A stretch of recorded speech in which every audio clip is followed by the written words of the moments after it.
cuerpo derecho. Sagital con un eje transverso, se observa una extensión de hombro aproximadamente de 75 grados hacia posterior del húmero en el que se encuentra, un giro de la cabeza del húmero sobre la cavidad glenoide, tensión del ligamento coracohumeral, acción de los músculos dorsal ancho, deltoides posterior y redondo mayor, acompañada de una abducción aproximadamente de 30 grados, dada por un deslizamiento y rodamiento de la cabeza del húmero sobre la cavidad glenoide, el cual desplaza el segmento óseo hacia el lateral, teniendo acción de los músculos supraespinoso, deltoides medio y dorsal ancho, cumpliendo la función de extensión, abducción y rotación interna, tensionando el ligamento glenohumeral superior en la articulación glenohumeral, junto con un deslizamiento celuloso entre el deltoides y el manguito rotador, puesto que estos músculos se ven involucrados. En la articulación de codo se da una flexión en un plano sagital con eje transverso de tipo angular con un ángulo de 90 grados, hallándose un deslizamiento y rodamiento de la concavidad de la cabeza al radio sobre la superficie distal del húmero en la articulación húmero-radial. En la articulación húmero-cubital, este deslizamiento y rodamiento se da de la concavidad de la fosa del olecranon sobre la tróclea del húmero, tensionando los fascículos posteriores del ligamento medial, y con mayor compromiso del lateral. Este movimiento se consigue con el movimiento de los músculos braquial, bíceps braquial y braquiorradial. A nivel de cadera, la articulación coxofemoral presenta leve flexión con giro del fémur sobre el acetábulo de los ligamentos tensionados. Se habla del ligamento redondo y el isquiofemoral bajo la acción del psoas mayor y el ilíaco. Adicional a este movimiento se observa rotación interna de cadera aproximadamente de 30 grados, producto de la acción del músculo glúteo menor, medio y tensor de la fascia lata, ejerciendo un deslizamiento y rodamiento de la cabeza del fémur sobre el acetábulo. En este movimiento se tensa el ligamento isquiofemoral y la cápsula articular. En la rodilla hay una flexión aproximada de 15 grados, en el cual solo se tensiona el ligamento intermeniscal transverso, teniendo en cuenta la articulación femorotibial. En la flexión se produce un deslizamiento de los platillos meniscales cóncavos sobre los cóndilos del fémur convexos hacia posterior, y en la articulación femoropatelar se produce un deslizamiento inferior hacia lateral de la rótula por acción de los músculos isquiotibiales. En la articulación de cuello de pie hay una plantiflexión con aducción por rotación interna del pie con acción de los músculos gastronecmios tibial anterior. Los ligamentos tensionados son el peroneo calcáneo, peroneo astragalino anterior, peroneo astragalino posterior. En la artrocinemática de la articulación tibio-peronea inferior, la plantiflexión se obtiene por deslizamiento y cierre anterior.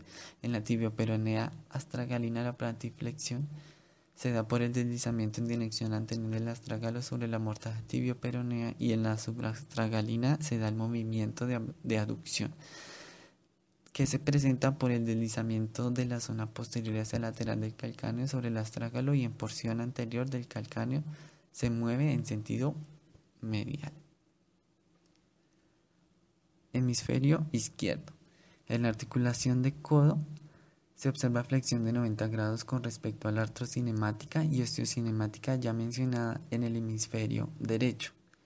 El tronco se encuentra inclinado hacia el lado izquierdo, lo cual altera el centro de gravedad por acción de los músculos del recto del abdomen, cuadrado lumbar, intertransverso, longuísimo y iliocostal. La inclinación lateral junto con la flexión del rodilla se genera una flexión de cadera, pero en este caso actúa el recto femoral en dos momentos: el primero en forma excéntrica, absorbiendo la fuerza que se genera con el choque del pie con el suelo, y el segundo de forma concéntrica para flexionar la cadera junto al psoas. De acuerdo a su artrocinemática y su osteocinemática, es similar al hemicuerpo derecho. En la flexión de rodilla, la artrocinemática se da por el deslizamiento y rodamiento convexo de los cóndilos femorales sobre los platillos tibiales, con una dirección hacia anterior. De la miocinemática de la flexión de rodilla actúan el sartorio, gemelos, popliteo. Cabe resaltar que la flexión de rodilla y el apoyo plantar del pie genera una dorsiflexión del pie, actuando en el tibial anterior, tensionando los ligamentos tibio astragalino posterior y peroneo astragalino posterior.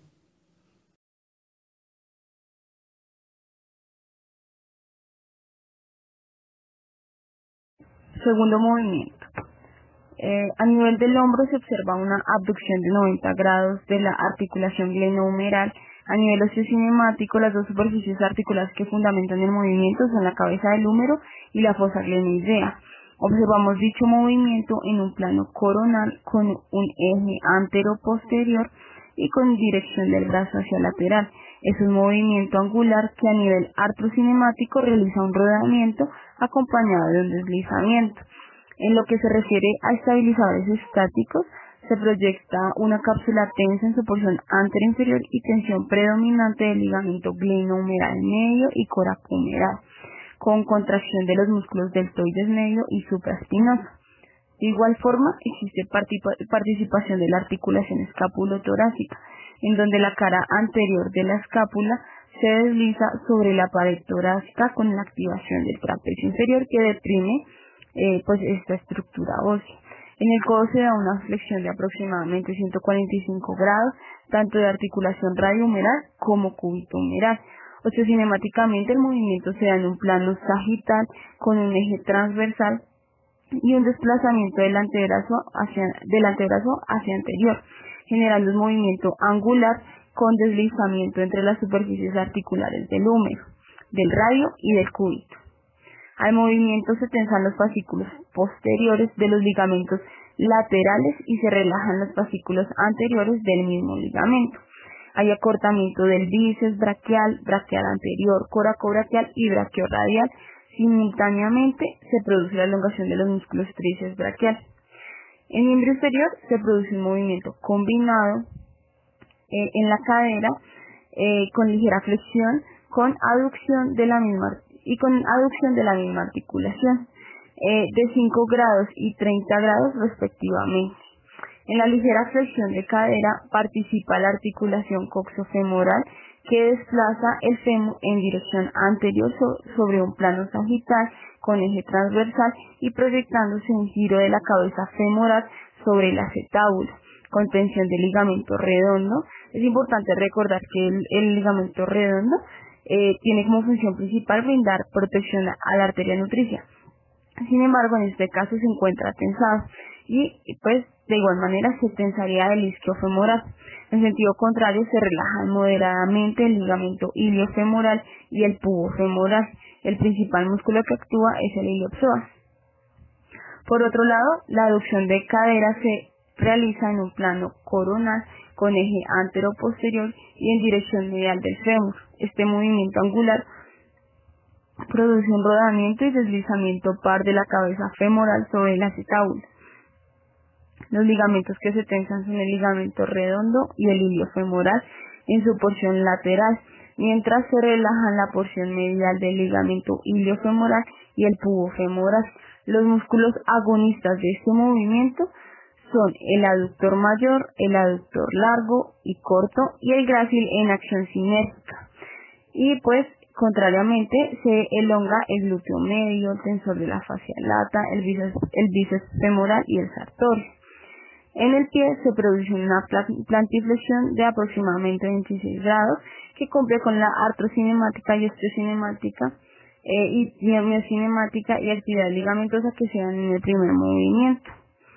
En lo que engloba el hemisferio izquierdo, entonces se mantienen los 90 grados de abducción de la articulación glenohumeral que se dan en el hemisferio derecho, al igual que los mismos 145 grados de flexión del codo. Se realiza una extensión de rodilla en sustento a la aducción contralateral de cadera. Dicho movimiento se da en un plano sagital con eje transverso y desplazamiento de la rodilla hacia anterior. Teniendo como referencia la articulación femorotibial, se da un deslizamiento de los cóndilos femorales sobre los platillos tibiales, tensando los ligamentos laterales, tanto internos como externos, el ligamento cruzado anterior, ligamento cruzado posterior, ligamento popliteo oblicuo y arqueado, y se relaja el ligamento transverso meniscal. Dentro de la participación de la articulación patulofemoral se da un desplazamiento de la rótula en sentido superomedial, se ven tensos la cápsula lateral y la inserción del músculo vastolateral y se relaja la cápsula. Tercer movimiento. En mi cuerpo izquierdo. En este movimiento, la articulación glenohumeral presenta una abducción menor de aproximadamente 80 grados, en donde el ligamento tensionado vuelve a ser el ligamento glenohumeral superior. Respecto a la articulación coxofemoral, se muestra una flexión de cadera de 15 grados, involucrando las mismas características artrocinemáticas, osteocinemáticas y a nivel ligamentario, mientras que a nivel muscular encontramos participación del músculo recto femoral. En la articulación de la rodilla se observa una flexión de 90 grados compensada por la flexión de cadera. El movimiento reside en la articulación tibiofemoral y patelofemoral. A nivel general, se observa el movimiento en un plano sagital con un eje transversal y en la que se da el desplazamiento de la pierna en dirección posterior. Dentro de la articulación tibiofemoral, los cóndilos femorales sobre los platillos tibiales efectúan un deslizamiento.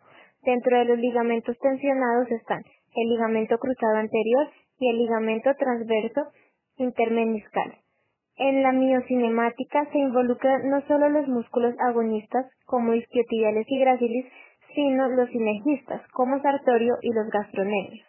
A lo que se refiere a la articulación del cuello de pie, se observa una leve plantiflexión muy similar a la del movimiento número 1. En mi cuerpo derecho, es característico de este movimiento la inclinación del tronco hacia el lado derecho, teniendo un apoyo plantar, el cual reduce la flexión de la rodilla, por lo tanto, es un movimiento con características. Cuarto movimiento. En mi cuerpo derecho. En el hombro se conserva la misma abducción de 90 grados y en el codo de 145 grados de flexión con las características ya descritas. En miembro inferior se da una flexión de cadera de aproximadamente 5 grados, con las propiedades biomecánicas ya mencionadas en el movimiento con contracción de músculos iliopsoas. De la articulación se analiza una flexión de aproximadamente 10 grados. Durante la actividad articular se tensa el ligamento transverso intermeniscal y se relajan los ligamentos laterales, el ligamento cruzado anterior, el ligamento posterior, el ligamento popliteo oblicuo y el arqueado. Los músculos que se acortan son los isquiotibiales y el grácilis.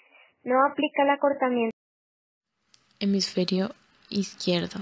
Se muestra una abducción de hombro y flexión de codo al igual del hombro derecho. En comparación con el tercer movimiento, realiza una abducción de cadera de 10 grados aproximadamente, en un plano coronal y un eje anteroposterior con desplazamiento en la dirección lateral del miembro inferior, produciendo un rodamiento acompañado de un deslizamiento de cabeza femoral sobre el acetábulo por acción del muscular del glúteo medio y elongación de los aductores de cadera. En rodilla izquierda se producen, al igual que el hemisferio derecho, 10 grados de flexión. Por lo tanto, se escribe de la misma manera la osteocinemática, artrocinemática, miocinemática y actividad ligamentaria. Adicionalmente, se observa rotación de 90 grados hacia el lado izquierdo del cuello por acción de la articulación atuloaxoidea medial. Los músculos que se acortan son el esternocleidomastoideo, fibras medias del trapecio, esplenio de la cabeza y recto anterior mayor de la cabeza, todos del lado izquierdo. Se relajan los músculos del lado derecho del cuerpo para permitir el movimiento. La inclinación lateral izquierda del tronco se produce bajo la misma actividad muscular.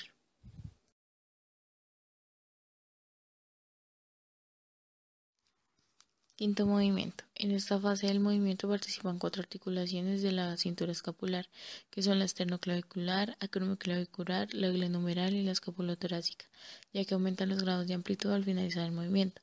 En la esternoclavicular se daría una elevación en el plano frontal y un eje anteroposterior en dirección superior, siendo un movimiento angular, dándose un rodamiento y un deslizamiento artrocinemáticamente.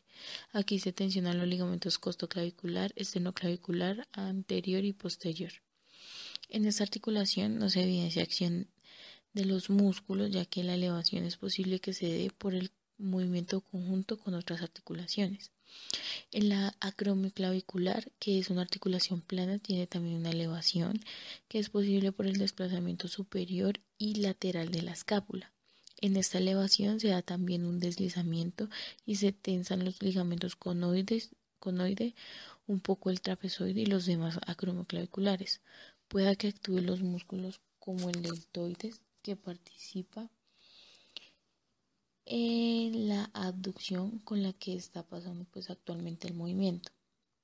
La glenumeral se encuentra en una abducción aumentada de 120 grados, donde actúan los ligamentos glenumerales inferiores. Y en la miocinemática actúan los músculos como el deltoides y el supraespinoso, haciendo un deslizamiento y rodamiento de la cabeza humeral sobre la cavidad glenoidea. Es similar a los anteriores movimientos del baile donde había abducción. Este cambia un poco porque es mayor el grado de amplitud de ese movimiento. Por último, vale la pena rescatar a la articulación escapulotorácica, que al igual que las otras se mueve sincronizadamente en el movimiento. Aquí se da un movimiento de elevación hacia el lateral de la escápula, respondiendo a la relación del ritmo escapulohumeral. En el miembro inferior se observa una abducción de cadera que llega hasta unos 35 grados, con participación de una leve flexión de cadera que sería de unos 5 grados. Aquí participan los mismos estabilizadores dinámicos y estáticos vistos en otros movimientos. Además, se observa una plantiflexión característica del fin del movimiento, de unos 45 grados, donde participan las articulaciones tibio-peronea inferior y tibio-peronea astragalina. Este movimiento es multiplanar, multiaxial, con dirección hacia inferior y con la participación de los músculos como el tríceps-sural, tibial posterior, flexor de los dedos y peroneo largo. Los ligamentos que se tensan en esta acción son el ligamento tibio astragalino anterior, tibio astragalino posterior y tibio escafoideo. En la parte del tronco podemos ver la inclinación lateral hacia la izquierda. Acá se da por la acción del oblicuo, que actúa solo, produciendo una inclinación lateral y se da una inclinación de aproximadamente 40 grados. Ahora el hemisferio izquierdo, pues al igual que el hemisferio contrario, existe una abducción, una flexión de antebrazo, una flexión de cadera. Aquí pues no se ve tanto la abducción. Hay una flexión de rodilla y acá está pues un poco más, pues más con